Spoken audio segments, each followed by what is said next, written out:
A palavra do Senhor nos diz em Mateus, capítulo de número 20, sobre a famosa parábola da vinha, em que um pai de família sai a contratar pessoas para trabalharem em sua vinha. Diversas chances são dadas às pessoas de virem trabalhar na vinha. Isso Jesus está comparando o reino de Deus, sendo que as últimas estavam praticamente num período que era o final do tempo de trabalho. Às 5 da tarde, o Senhor vai até a praça mais uma vez e encontra algumas pessoas e que lhes pergunta: por que vocês estão aqui? A resposta foi: porque ninguém nos quis contratar. Isso sempre me chamou a atenção. Quando é dito ninguém nos quis. Aqueles que eram indesejados, aqueles que foram desprezados, aqueles que foram esquecidos, abandonados. Ali ficavam as pessoas que tinham algum problema, ou os estrangeiros, ou os deficientes, ou os envelhecidos. Estes eram aqueles que as pessoas não contratavam, mas o Senhor da vinha disse: venham, eu vou contratar vocês e vou pagar o que é justo, o salário de um dia. Assim fez ele e foi bondoso para com aquelas pessoas. Antes de seguirmos em frente, eu quero dizer uma coisa. Jesus é aquele que diz para cada um de nós: se ninguém mais te quer, saiba do seguinte: eu te quero. Eu te quero. Mesmo que ninguém te queira, eu te quero. Porém, tendo o Senhor da vinha feito aquele bem, tendo sido ele bom para com aquelas pessoas, os que trabalharam desde a manhã, que passaram por todo o dia de trabalho, achavam que mereciam mais. E em um momento é dito: por que vocês estão agindo assim? Eu não posso ser bom só porque os seus olhos são ruins. Em algumas versões, será que vocês invejam? E por isso eu não posso ser bom. O que são, afinal de contas, olhos ruins?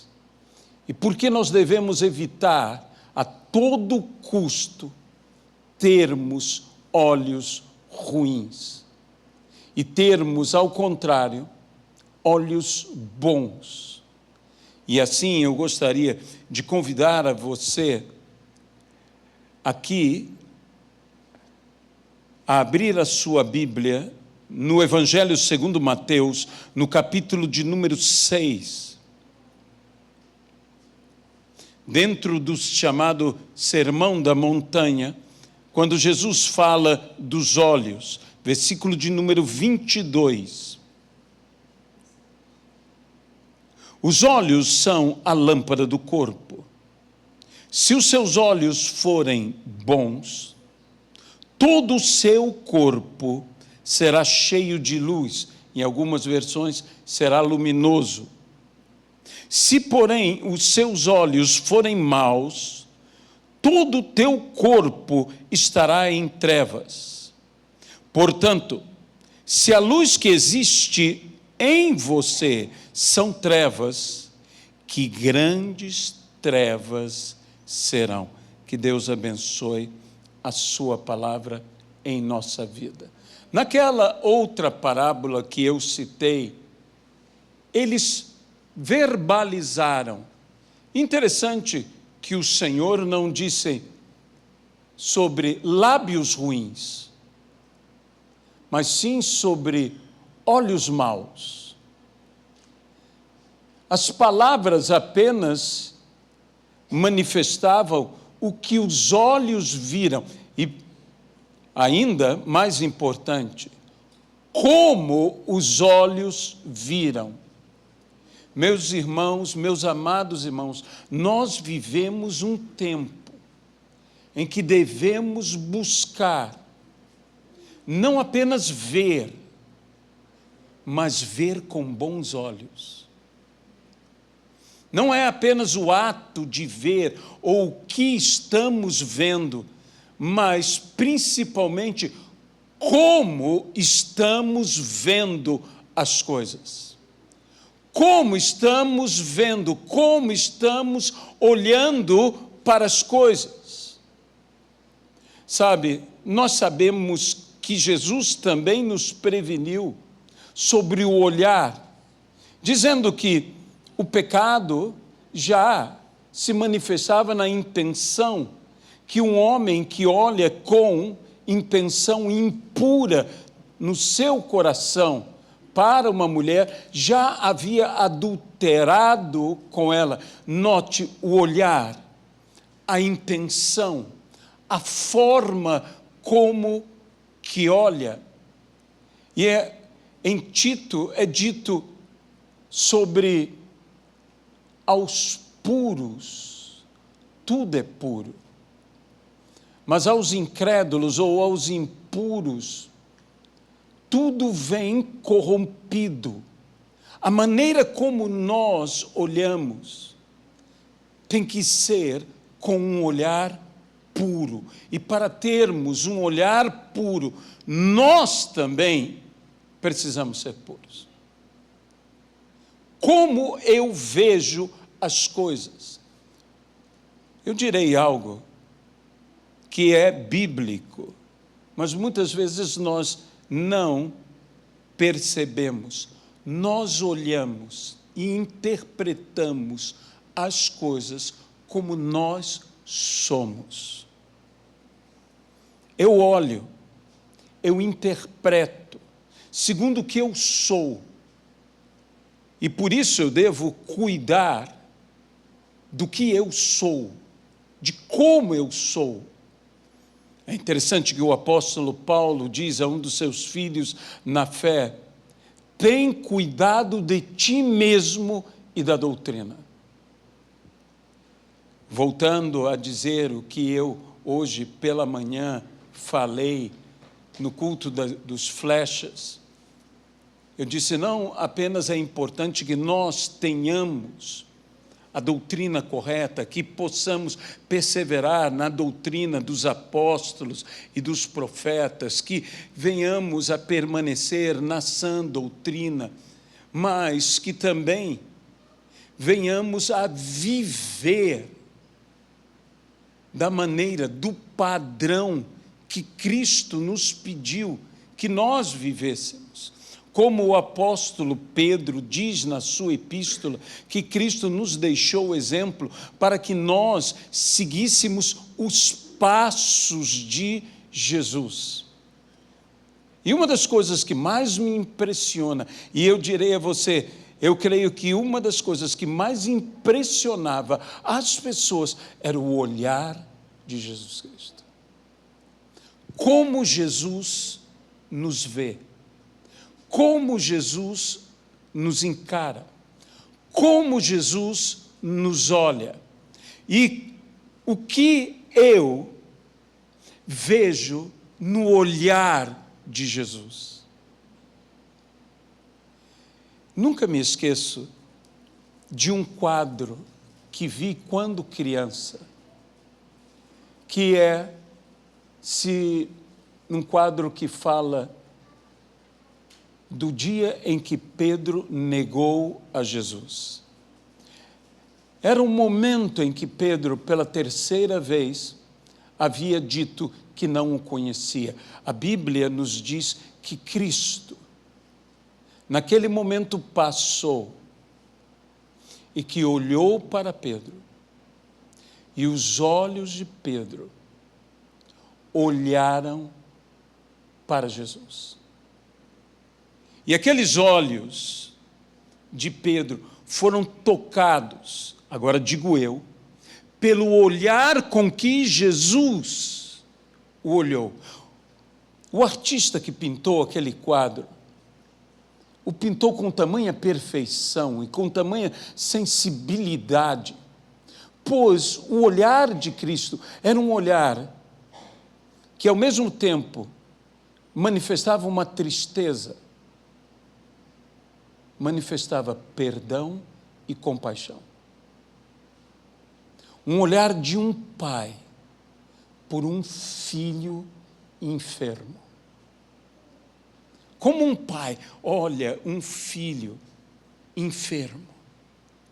Aquele olhar que no quadro, eu quando criança vi, nunca mais me esqueci. Não era um olhar simplesmente como nós imaginaríamos, de reprovação, mas era um olhar com um bom olhar.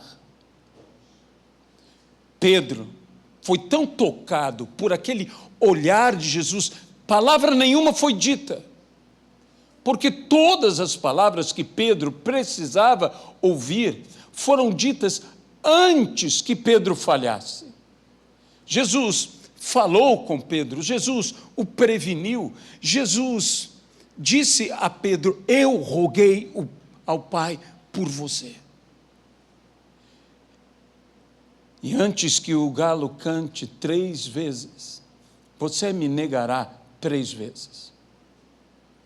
Você há de me negar. E Pedro realmente o negou. E a Bíblia diz que Pedro, saindo daquele lugar, chorou amargas lágrimas, que a expressão bíblica é lágrimas de morte.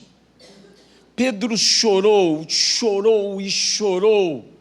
De fato, ele se arrependeu do que havia feito. Aquilo doeu profundamente. Mas as lágrimas de Pedro, eu digo, não nasceram apenas nos olhos de Pedro. Nasceram nos olhos de Jesus. Com que olhar Jesus deve ter olhado a Pedro? Um olhar que, ao mesmo tempo, como eu disse, manifestava uma tristeza, ao mesmo tempo possuía misericórdia, compaixão, perdão, mas mais do que isto, um olhar que cria em Pedro, apesar de tudo.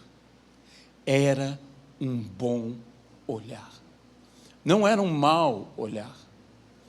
Um mau olhar pode ser um olhar de inveja, um mau olhar pode ser até mesmo um olhar de decepção. A Bíblia diz que o homem é tentado por aquilo que vê, que o atrai, que o seduz, e o pecado, uma vez consumado, gera a morte. E nós muitas vezes pensamos sobre o homem sendo tentado por aquilo que vê. Pensamos simplesmente sobre maus pensamentos, sobre seduções, sobre questões de promiscuidade, coisas como esta. Mas nós somos tentados pelo que vemos, não apenas numa questão de promiscuidade. Muitas pessoas reduzem isto apenas a pecados relacionados à sexualidade, mas isso vai muito além disto. A cobiça, a inveja. A Bíblia diz: pedis, pedis e nada tendes porque pedis mal. E o que antecede a esse texto diz: cobiçais e nada tendes, invejais e nada tendes. Porque se eu peço a Deus algo, movido simplesmente por uma cobiça ou por uma inveja, eu estou pedindo algo a Deus movido por um pecado. Deus não pode atender tal coisa. Deus não pode me atender se o que me move, e eu estou falando de algo importante que é orarmos, mas o que nos move para orar? Mesmo dentro do ministério, quantas vezes vemos pessoas invejando outros trabalhos, cobiçando certas coisas? O que os move não é um sentimento puro. Eu volto a dizer, aos puros, tudo é puro.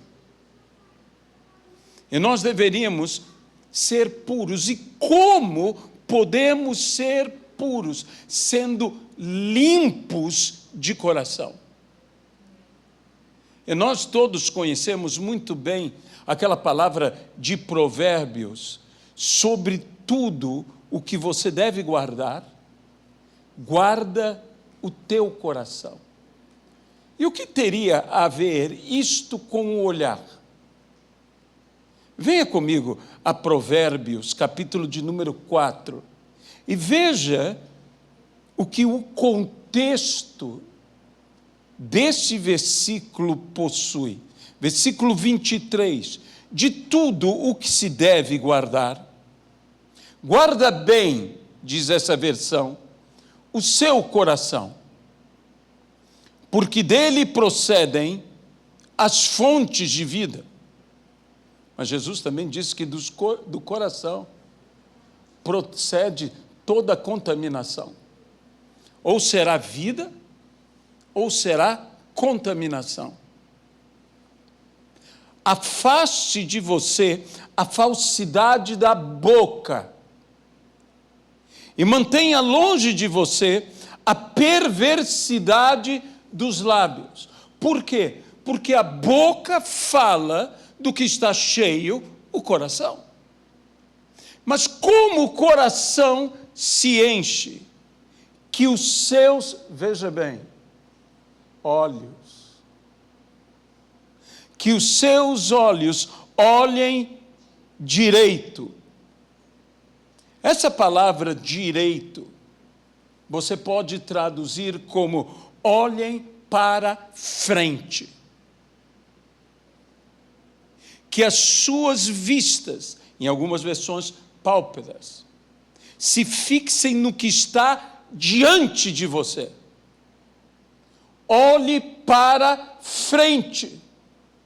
Olhe corretamente. Olhe para frente. Não está me permitindo aqui nem olhar para os lados, muito menos olhar para trás. Isso me faz recordar do que a palavra do Senhor nos diz, que o próprio Jesus disse, aquele que quer me seguir, aquele que põe a mão no arado e olha para trás, não é digno de mim. Olhe para frente. É o que o livro de Provérbios está nos falando, para olharmos para o que está diante de nós, para mantermos o nosso olhar no alvo, no propósito, para termos, como alguns diriam, mantenha o teu foco. E a Bíblia também nos diz, olhando firmemente para o autor, para o consumador da vossa fé, Jesus Cristo. Nunca me esqueci de algo que meu pastor me ensinou. Eu ouvi quando era criança. Hoje talvez eu esteja um pouco nostálgico. Hoje de manhã falei de uma coisa que me lembrava, que me ensinaram quando eu era criança, e me recordo disso que meu pastor disse: há 3 cruzes. Muitos olham para a cruz da direita, outros olham para a cruz da esquerda, mas a que nos salva é olhar para a cruz do meio. Há um que se perde, há outro que se salva. Mas quem nos salva é quem está no meio. Não olhe para os outros, olhe para Cristo. Quando eu olho para os outros, até outros crucificados com Cristo, eu passo a julgá-los, eu passo a observá-los. O problema de quando nós colocamos em observação algo é que nós julgamos, é quase que eu diria inevitável. Quando nós olhamos, nós julgamos. Quando nós olhamos, nós analisamos. E a Bíblia diz, e Jesus também diz, não se pode ocultar uma cidade edificada sobre um monte. Eu não conseguirei me ocultar. E quando você olha uma cidade edificada num monte, você a observa em todos os seus detalhes. Você pode até mesmo dizer, que bela cidade, mas você pode ver todos os seus defeitos também. Nós seremos vistos. E quando somos vistos, somos julgados. Mas aqui a ênfase não é e não está no fato de sermos vistos e sermos julgados. A ênfase que eu quero trazer é a forma como que eu vejo. Que olhos eu tenho? Se são bons olhos ou se são maus olhos. Se eu olho com bondade, desculpe-me usar um termo tão forte como eu usarei, ou com ruindade. Porque eu vou dizer uma coisa,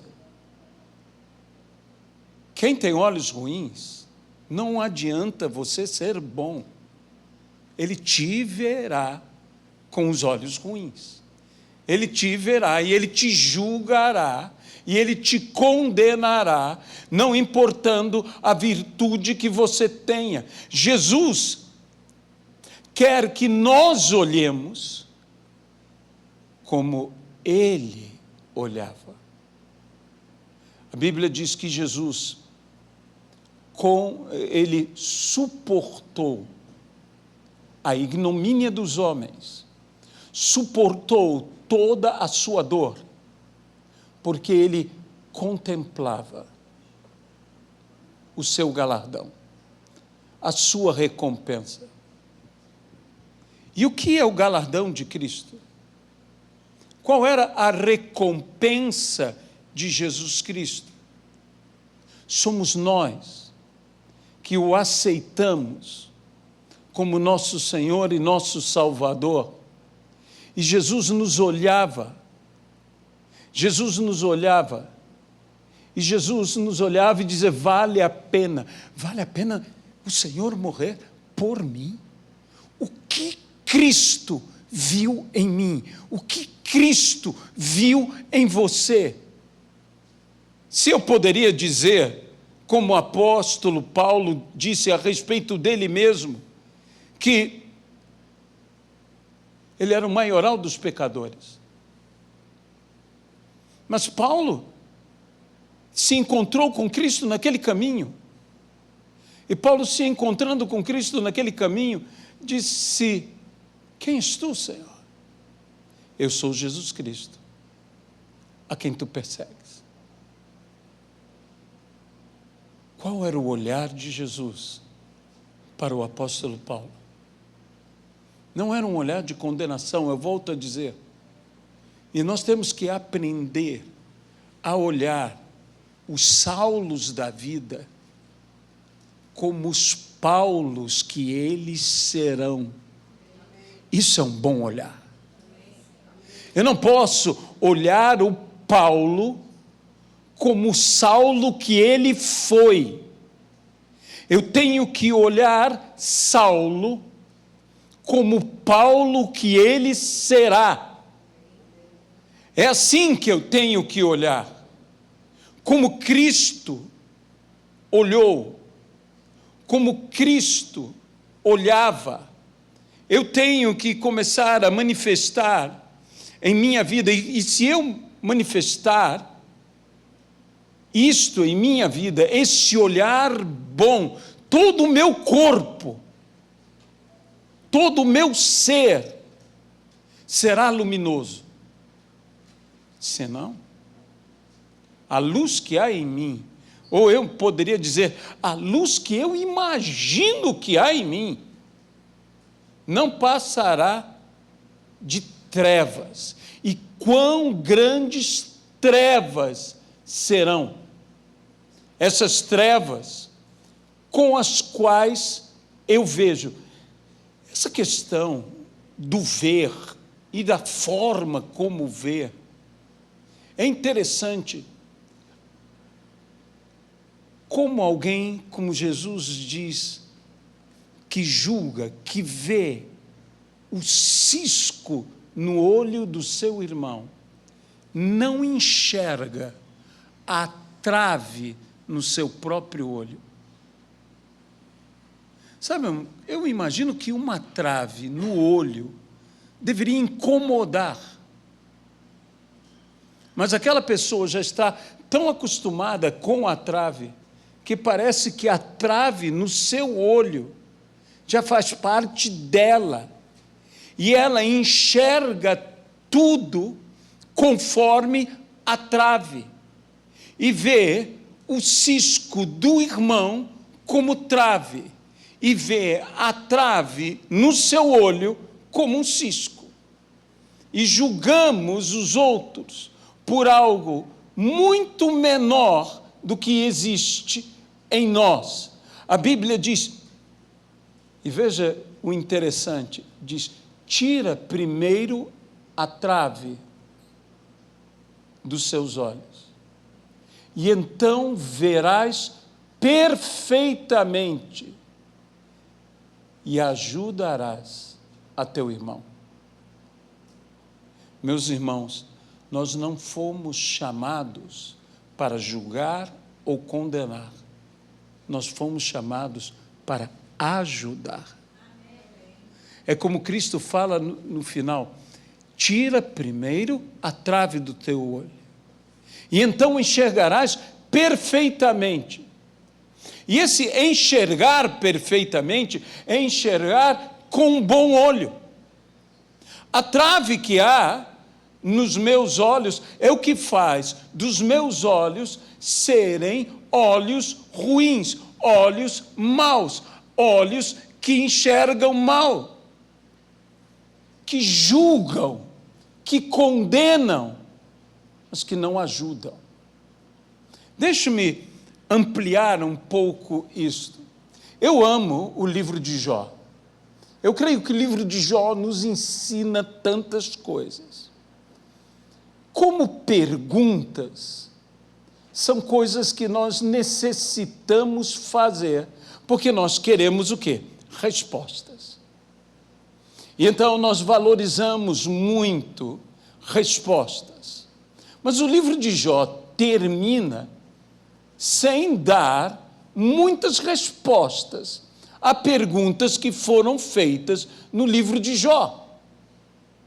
Porém, ele termina com revelação. E a revelação da pessoa de Deus se tornou mais importante do que ter as respostas. Jó não teve todas as respostas, mas Jó teve toda a revelação. E quando ele tem a revelação de Deus, que ele diz, antes eu te conhecia de ouvir falar, mas agora os meus olhos te veem. Ele não precisa mais de respostas para perguntas que eram antes tão importantes para ele. Mas devido à revelação que ele teve, a visão, agora eu direi, em vez de revelação, a visão, porque eu te conhecia de ouvir, mas agora voltamos. Os meus olhos te veem. É porque os meus olhos te veem. Eu não preciso mais destas respostas que eu precisava tanto. Essas respostas perderam a importância na minha vida, porque por causa da visão que eu tive, da visão que eu tenho de Deus. E como eu poderei ver a Deus? A Bíblia diz: sem santidade ninguém verá a Deus. Ouvir é importante. E conhecer a Deus pelo ouvir é importante. Eu sei que a fé vem pelo ouvir e ouvir a palavra de Deus. Mas ver é um nível maior. E eu preciso do quê? De santidade. E a santidade está em guardar o meu coração. Veja, a Bíblia diz: bem-aventurados os puros. Por quê? Verão a Deus. Você pode dizer amém a isso? Porque verão a Deus. Mas a Bíblia diz que agora eu vejo, e eu vejo como por espelho. E então um dia chegará que eu verei como também sou visto, e conhecerei como também sou conhecido. E tudo que nós vemos hoje é um reflexo, porque vemos como em espelho. E eu tenho falado isso, que eu preciso ver, e ver Jesus no meu irmão, ver Jesus na igreja de Cristo, ver a imagem do Senhor que está sendo refletida em cada vida. E aí volta-se mais uma vez a isso: como eu vejo e o que eu vejo em meu irmão. Estou eu vendo Cristo no meu irmão? Mais uma vez eu quero dizer, eu tenho que olhar a Saulo como Paulo que ele será. Eu não posso continuar a olhar um Paulo como Saulo que ele foi. Esse era o desafio de muitos na igreja de Jerusalém, porque olhavam a Paulo como Saulo, que um dia ele foi o perseguidor da igreja. Não conseguiam, talvez, ver o apóstolo Paulo como o homem que ele era, mas não conseguiam abandonar a imagem do homem que ele foi. Cristo, quando nos olha, ele não nos olha simplesmente como somos, mas ele nos olha já nos contemplando como seremos. E eu preciso disso na minha vida. Eu preciso desse olhar bom, desse olhar de fé, desse olhar de amor, desse olhar, um olhar de esperança. As três grandes graças: fé, esperança e amor. Esses três, mas o maior destes, o amor. Será que eu tenho realmente um olhar que olha com um olhar de amor? Um olhar de amor é um olhar disposto a perdoar, é um olhar disposto a reconciliar. Um olhar de esperança é um olhar que não está preocupado em ver, como disse, aquele que não espera, aquele que já vê, não tem esperança.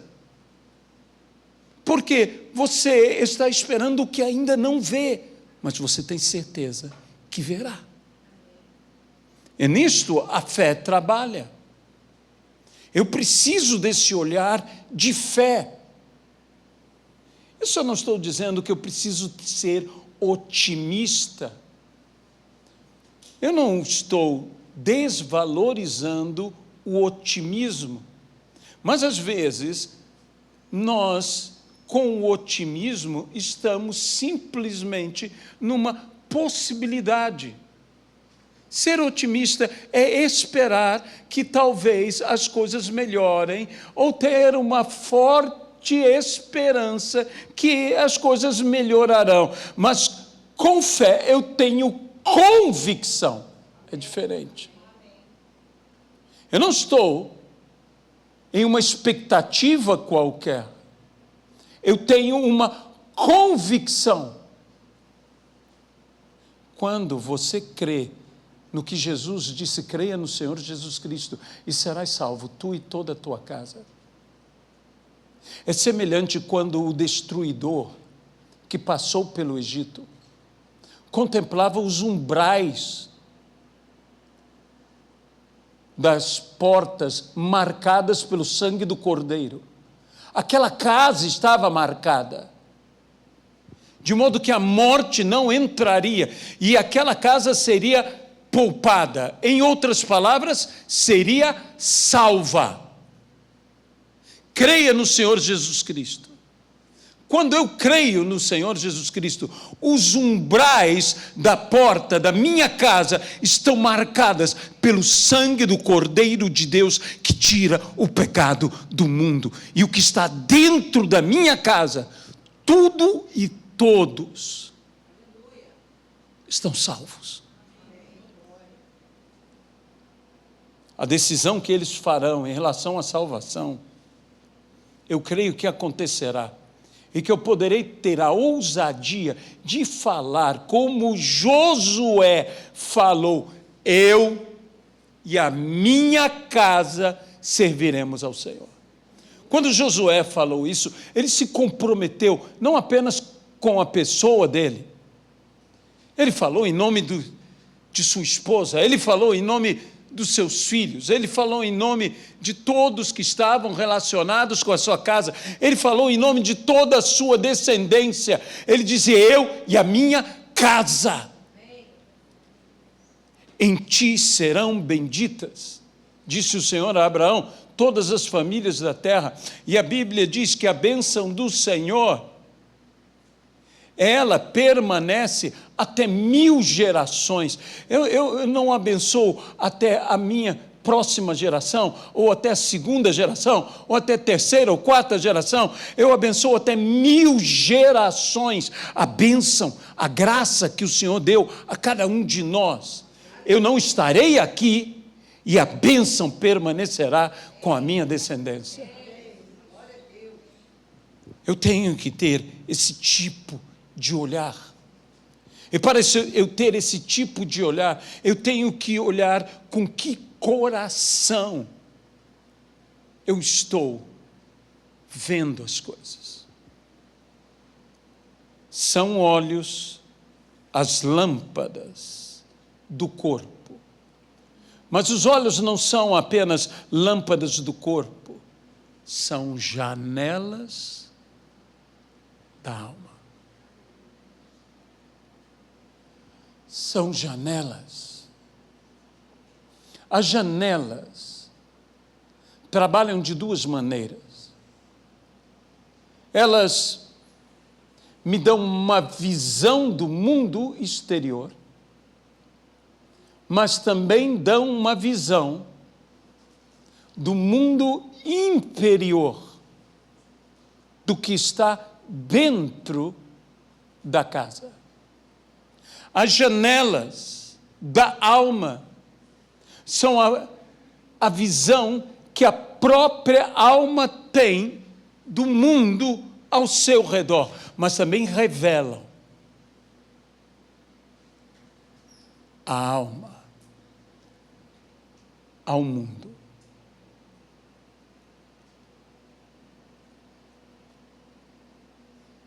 Tuas janelas estão abertas?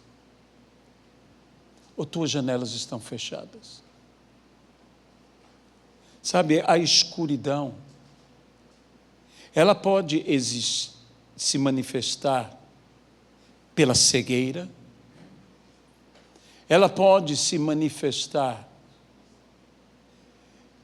pelo ambiente de trevas, E ela pode se manifestar simplesmente porque nós fechamos os olhos. Nós fechamos as janelas. Se a escuridão que há em ti, se as trevas que há em ti, que grandes trevas serão, porque você diz que é luz, mas de fato são trevas. Se você abrisse os seus olhos, você viria. É interessante que Jesus, ao curar, uma das curas que Jesus ministrou 2 vezes, foi a cura de um cego, em que Jesus diz: lavem os olhos. E foram lavar os olhos daquele homem, e Jesus perguntou: como você vê? E essa é uma pergunta que Jesus está falando para nós: como você vê? E veja o que o homem respondeu: vejo os homens, e eles são como árvores que caminham. E Jesus então ordena: lavem mais uma vez. E Jesus agora pergunta-lhe: como você vê? E o homem diz: vejo perfeitamente. Em questão de ver, o Senhor não quer que você simplesmente veja. Ele quer que você veja perfeitamente. Sabe, para um cego, eu me colocando no lugar de um cego, se eu vejo homens, e eles são como árvores que caminham, mas eu estou vendo, meus irmãos, eu já estaria de uma felicidade, porque antes eu não via nada, mas agora eu vejo, mas não vejo bem. E Deus não quer apenas que você veja, Deus quer que você veja bem, porque ver homens e vê-los como árvores é ver pessoas como coisas. E se você vê pessoas como coisas, você não está vendo bem. E hoje um grande problema na nossa sociedade é que pessoas estão se tornando coisas, até mesmo dentro da igreja. Eu digo que, como pastores, nós não podemos tratar o rebanho como gado. São pessoas. Nós temos que tratar como Cristo tratou o seu rebanho.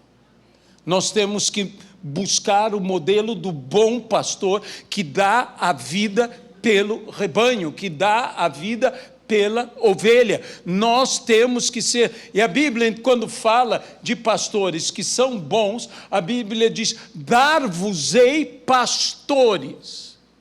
Eu pensei, eu imaginei que era o rebanho que era dado ao pastor. Durante muitos anos, até recentemente, eu orava dizendo: dá-me um rebanho. Mas eu aprendi nesse texto, que diz: eu vos darei pastores conforme o meu coração. Não foi o rebanho que foi dado ao pastor, foi o pastor que foi dado ao rebanho. E então o que eu tenho orado a Deus: dá-me um coração conforme o teu coração, para que eu seja um pastor que o Senhor dê ao rebanho. É isto. Quando nós temos o coração conforme o coração de Deus, nós vemos, nós interpretamos, nós olhamos conforme o coração de Deus olha, conforme o coração de Deus vê. Quando os homens de Davi olharam a Saul, o que viram em Saul foi um inimigo a ser morto. Quando Davi olhou Saul, o que viu em Saul foi um ungido a ser respeitado. Por que Davi olhou diferente para Saul? Porque ele tinha um coração conforme o coração de Deus. E a Bíblia diz: achei a Davi, homem segundo o meu coração, que fará toda a minha vontade. Se você quer saber qual é a evidência de uma pessoa que tem um coração conforme o coração de Deus? É que ela faz toda a vontade de Deus, porque você faz o que o teu coração quer. E se o teu coração é conforme o coração de Deus, você fará toda a vontade de Deus, porque esta é a vontade do teu coração. E se você tem um coração como esse, você terá um olhar como o olhar de Jesus. Eu tenho orado ao Senhor, pedido que o Senhor possa nos fazer ser, cada vez mais, a imagem e semelhança de Jesus Cristo. Que o Senhor crie, pelo Espírito Santo, isto em cada um de nós.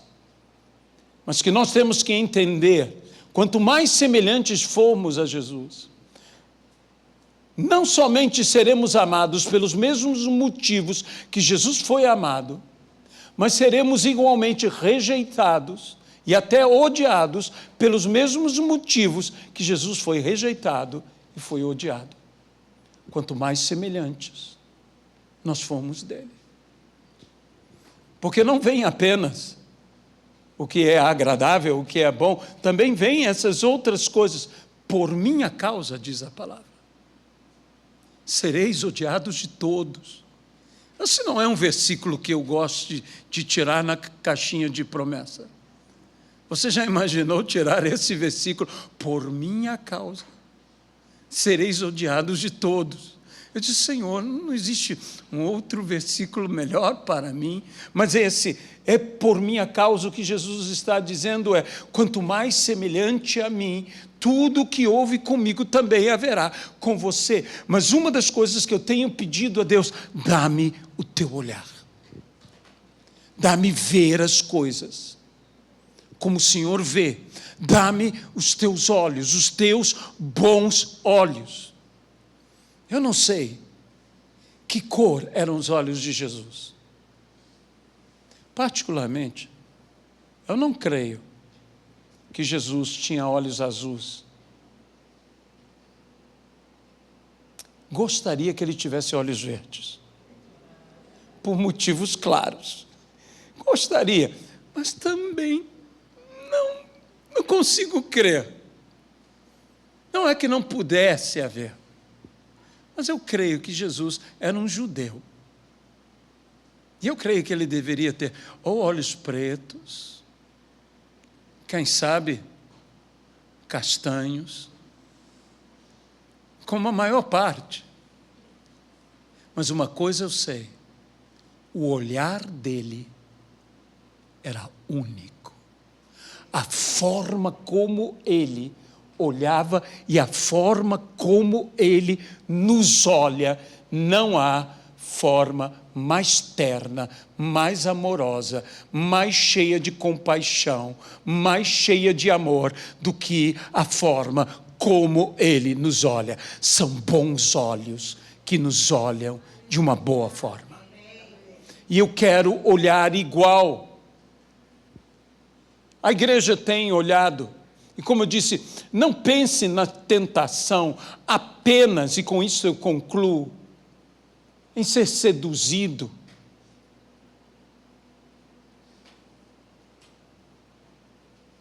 pelas coisas promíscuas que há neste mundo. Nós muitas vezes somos mais tentados no julgar, e no julgar, que eu digo, nos condenar, em olhar as coisas e olhar até mesmo com um olhar sem fé, um olhar incrédulo. Quando a Bíblia fala dos puros, o contraste é com os incrédulos. Com os incrédulos. Deixe-me até mesmo ler para você o texto que se encontra em Tito. Tudo é puro para os que são puros, mas nada é puro para os impuros e descrentes, pois a mente e a consciência deles estão sujas. descrentes, sujas ou corrompidas. Muitas vezes o problema, eu volto a dizer, é como pensamos, como interpretamos, como vemos. Não basta olhar, a forma como que olhamos é que faz toda a diferença. Eu sei que a igreja tem passado por momentos difíceis, especialmente a igreja brasileira. Estamos vivendo escândalos. Sabe, muita gente vai às redes sociais, homens e mulheres de Deus, falando, movidos talvez de uma indignação, não sei se santa ou não, mas uma indignação. E que nós compreendemos a indignação, e não temos que aceitar o erro, nem aceitar o pecado. Mas eu penso, como é que nós estamos olhando? Eu não estou dizendo que você tem que ser, que um olhar puro é um olhar ingênuo. Um olhar puro é um olhar espiritual. E o homem espiritual julga todas as coisas, mas ele não é julgado por ninguém. Veja bem, julga todas as coisas, não as pessoas. Nós temos que julgar coisas. E nós diremos, mas eu não posso julgar pessoas. Você pode julgar até os atos. Mas saiba do seguinte, deixe o Senhor, porque o Senhor vai julgar essas pessoas. Eu não estou defendendo o erro. Nós não devemos andar, nós fomos chamados para a santidade e nós temos que ser santos. E nós temos que manter o nosso olhar, como a Bíblia diz, olhando firmemente o autor e consumador da fé. Eu não olharei o ladrão da direita, eu não olharei o ladrão da esquerda, eu olharei o santo que está no meio. E eu não vou olhar nem o ladrão da frente, que sou eu, que está olhando. Porque eu também sou condenado. Eu estou sendo salvo e justificado. E a Bíblia diz, não há um justo sequer. Todos pecaram. E destituídos estão da graça de Deus. Todos nós carecemos. Eu careço, você carece, todos nós carecemos, mas nós não podemos olhar com um olhar incrédulo, um olhar corrompido. Me falta tempo para explicar um olhar incrédulo, um olhar corrompido, mas eu entendo que você compreende o que é isto. Que eu posso olhar com uma coisa com incredulidade. Quantos de nós olhamos as realidades ao nosso redor e dizem, eu sou cético? Isso é um olhar de incredulidade. Não é sem motivo que quando se fala de perdoar, Jesus fala, perdoar 70 vezes 7, e Pedro diz, dá-me fé. Porque você tem que ter fé que aquela pessoa vai mudar, que aquela pessoa será transformada. Eu perdoo crendo que ele vai mudar, e ele então me frustra, e eu perdoo de novo, e ele me frustra de novo, e eu perdoo de novo. Isso não é porque eu sou um ingênuo, isso é porque eu creio, não numa segunda chance, mas em 490 chances novas. Sabe, muita gente tem falando, todo mundo merece uma segunda chance. Mas Jesus disse que nós temos que dar 490 novas chances. Perdoar 70 vezes 7. E você só consegue se você tiver um olhar que seja bom. Se os seus olhos forem bons. Se os seus olhos forem bondosos. Nós temos que ter um olhar bom. E se você tiver um olhar bom, você terá olhos lindos. Não importa como eles sejam. Uma das coisas que é dito sobre Davi é que ele tinha boa aparência, era ruivo e de belos olhos. Como você vê tudo ao seu redor? Vê através de Cristo ou sem Cristo? Outra lição que eu aprendi quando adolescente foi ouvindo o grande pregador Juan Carlos Ortiz, que escreveu o livro O Discípulo, que dizia que nós temos que olhar tudo através dos óculos que são a pessoa de Jesus. E então você verá tudo segundo a lente que é Cristo. Amém? Senhor nosso Deus, nós entregamos essa humilde palavra e que o efeito dela seja mudar a nossa maneira de olhar de dentro para fora. Seja trabalhar essa lâmpada.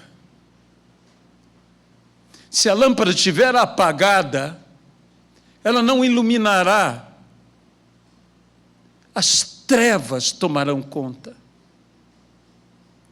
Senhor, dá-nos acender essa lâmpada, dá-nos ter a unção. Há uma igreja que foi dita que ela era cega. Deus aconselhou que comprasse dele os olhos para os olhos, para que pudesse ver. Senhor, nós te pedimos esse azeite que curará a nossa vista. Nós te pedimos, ó Senhor, que o Senhor nos conceda, Senhor, os olhos que sararão os nossos olhos, pelo poder do nome de Jesus Cristo. Abençoa-nos, ó Pai, abençoa-nos, para que tratemos do nosso olhar. Sabemos que temos que nos vestir porque estamos nus. Sabemos que somos miseráveis e então devemos adquirir o ouro. Mas acima de tudo, de que nos adiantam vestes, de que nos adianta riqueza e permanecermos cegos. Dá-nos o bálsamo, dá-nos o remédio, dá-nos o óleo que curará a nossa vista.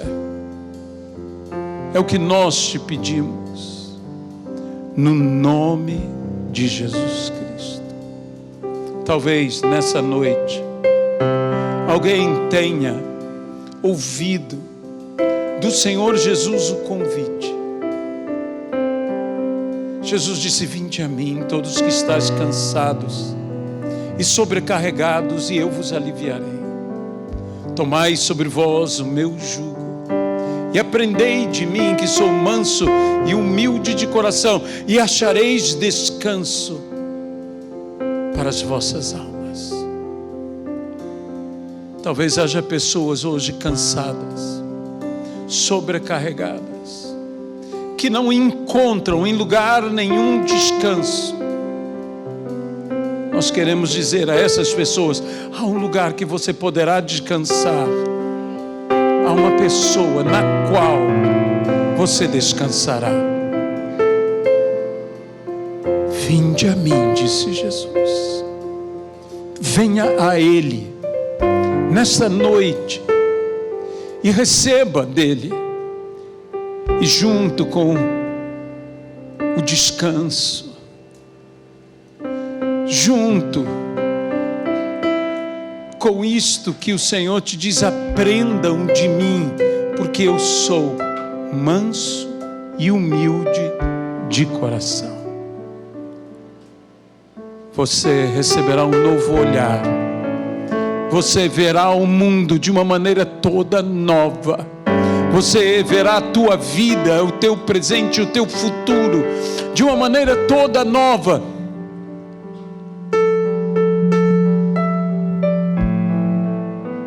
Porque você receberá tudo novo. Ele mesmo disse: as coisas velhas já passaram. Eis que tudo se fez novo. Tudo se fez novo.